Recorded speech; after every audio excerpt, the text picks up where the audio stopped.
Siyabingelela ngaso lesikhathi njengemthombeni emide. Ungakhohlwa ukuciphiza ufollow uthole ezinye lezindaba esuke sifayile ngaso lesikhathi.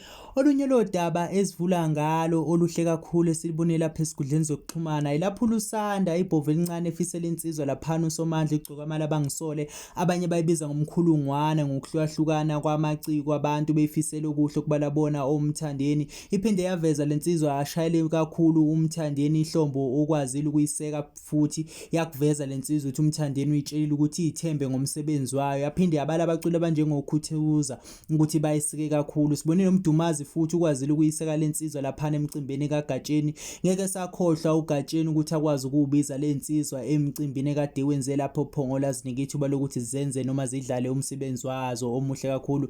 Lesizwa egcoka amalabangisole isizwa ezibambe ushuni kaMgqumeni ngendlela eyisimangaliso okuyinto enhle kakhulu. Uzokhumbula oGezo, uzokhumbula abakwethu ngokuhlukahlukana kwama-album kaMgqumeni, kodwa lesizwa zihleli khona asigudluka. Kanti futhi okunye kube khona ukuthi abaculi mabefika endibeni abaningi ushuni kaMgqumeni bayawuyeka endleleni sebesicingile basithola ukuthi bona bangobani uma besafika endimeni benzisa kwaMgqumeni, kodwa lezi insizwa zilokho ehleli la zihleli khona. Sisho ukuthi izinsizwa sinifisela impumelelo nenqubekela phambili endimeni.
Sanibonani bafowethu, igcoma likaBangisona ngegqoma lakwaMchunu nguSomandla igama lasemculweni, kodwa sengizakhele ugazi kakhulu kubalandeli bonke emhlabeni. Ngaziwa ngekati lentaba, ikati likamkhulu ngumkhulungwane kwabanye futhi abantu.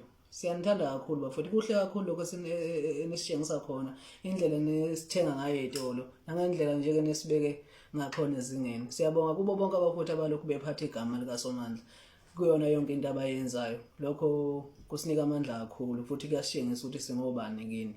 Siyanithanda kakhulu emakhaya noma la nikhona njengamanje. Siyohlezi sinenzele okuhle ngoba neminyaka yethu isavuma. Sicabanga ukuthi solokhu siseduze nani njalo nje. Siyanithanda kakhulu bafowethu. Bye bye.